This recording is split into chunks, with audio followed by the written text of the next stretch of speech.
Esthétiquement, difficile de différencier la nouvelle 911 Turbo de l'ancienne, toutes deux étant déclinées sur la base d'une 997. Les indices sont les lames de couleur titane et l'éclairage à LED en lieu et place des anti-brouillards. Les plus avertis noteront également l'éclairage directionnel de ce modèle, une option.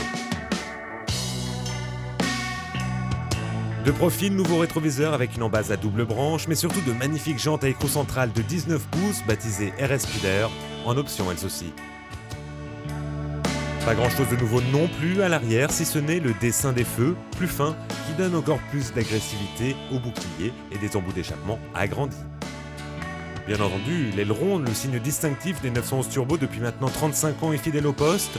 Il se relève automatiquement à partir de 120 km/h, mais peut être actionné manuellement.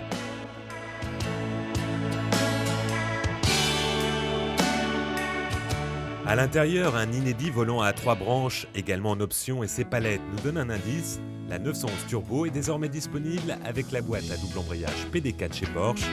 Pour le reste, les habitués de la marque ne seront pas dépaysés, c'est beau et fonctionnel comme de coutume.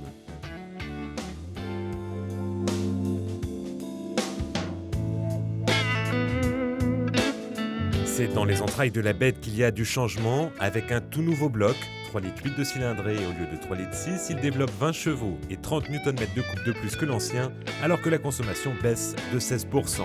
Il est doté d'une injection directe et d'un double turbo à géométrie variable. Voilà pour les données brutes, mais est-ce que l'épreuve de la piste confirme ces chiffres éloquents? Rapide et sûr avec de larges dégagements, le circuit de Lurcy-Lévy dans l'Avier est l'endroit idéal pour ce genre de vérification.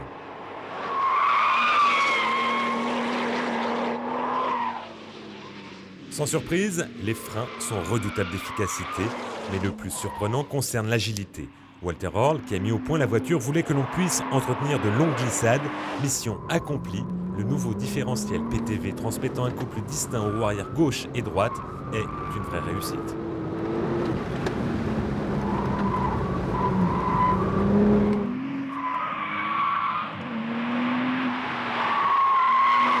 La boîte de vitesse PDK également, mis à part ses commandes. Avec les palettes solidaires du volant, on ne sait pas toujours où on en est, tandis que le levier fonctionne encore et toujours de manière inverse au mouvement du corps dans la voiture. Il faut le pousser pour monter les rapports et le tirer pour rétrograder.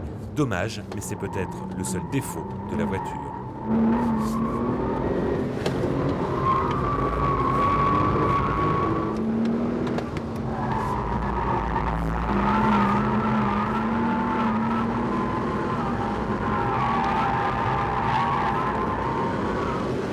On termine par les choses qui fâchent, le prix. En plus du tarif de base de 147 624 €, les options font grimper la facture à près de 179 000 €.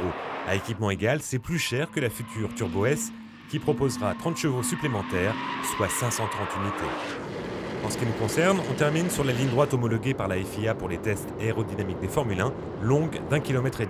Pas question de travail pour nous, juste de faire une pointe de vitesse pour le plaisir.